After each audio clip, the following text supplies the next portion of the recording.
అనగనగా ఒక ఆవు ఉండేది. ఆ ఆవుకు ఒక చిన్న లేగదూడ కూడా ఉండేది. ఆవు ఎంతో నిజాయితీగా ఉంటూ తన తోటి ఆవులతో చాలా స్నేహంగా మెలిగేది. అది ఆహారం కోసం రోజూ అడవికి వెళ్ళి మేత మేసి వచ్చేది. ఇలా ఆవు సంతోషంగా జీవిస్తుండగా ఒకరోజు అది అడవిలో మేత మేస్తుండగా ఒక పులి చూస్తుంది.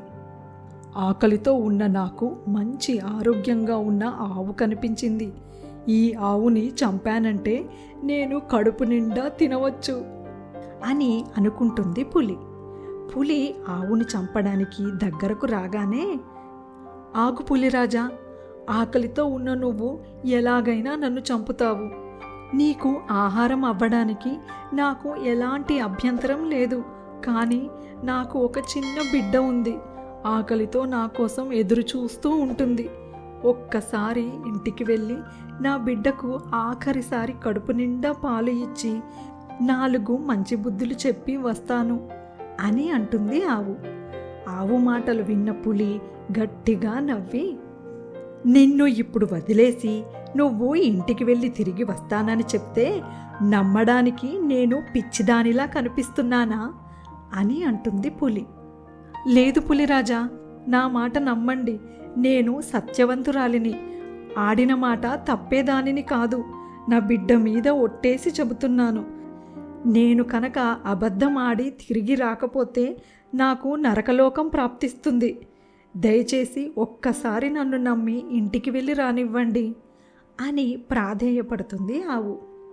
అప్పుడు పులి బాగా ఆలోచించి, సరే, నువ్వు ఇంతగా చెబుతున్నావు కాబట్టి నీ మాట నమ్ముతున్నాను.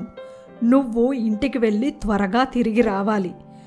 నన్ను మోసం చేసి నువ్వు తిరిగి రాలేదంటే ఎలాగైనా నిన్ను వెతికి పట్టుకొని నీ బిడ్డతో సహా చంపేస్తాను అని అంటుంది పులి.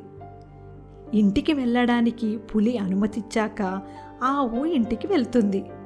తన బిడ్డకు పాలు ఇచ్చి, నేను పులికి ఆహారంగా వెళ్తున్నాను నాన్న. నేను ఇంకా తిరిగి రాను. ఇప్పటి నుండి నువ్వు ఎవ్వరినీ ఇబ్బంది పెట్టకుండా నీ పని నువ్వు చేసుకో. ఎప్పుడూ సత్యాన్ని మాత్రమే పలకాలి. అందరితో స్నేహంగా ఉండాలి అని తన బిడ్డకు బుద్ధులు చెప్పి పులి వద్దకు తిరిగి వెళ్తుంది ఆవు. తాను చనిపోతానని తెలిసి కూడా ఆవు ఇచ్చిన మాట కోసం తిరిగి రావడంతో పులి చాలా ఆశ్చర్యపోతుంది. పులిరాజా, నేను సిద్ధం. నన్ను చంపి మీ ఆకలి తీర్చుకోండి అని అంటుంది ఆవు. అప్పుడు పులి, నీ వంటి సత్యవంతురాలిని నేను ఇప్పటి వరకు చూడలేదు. నిన్ను చంపితే నాకు పాపం తగులుతుంది. నేను మరేదైనా అడవి జంతువుని చంపి నా ఆకలి తీర్చుకోగలను. నువ్వు వెళ్ళి నీ బిడ్డతో కలిసి సంతోషంగా జీవించు అని అంటుంది పులి. పులి చెప్పిన మాటలకు సంతోషపడిన ఆవు ధన్యవాదాలు తెలిపి తన ఇంటికి వెళ్ళి తన బిడ్డతో కలిసి హాయిగా జీవిస్తుంది.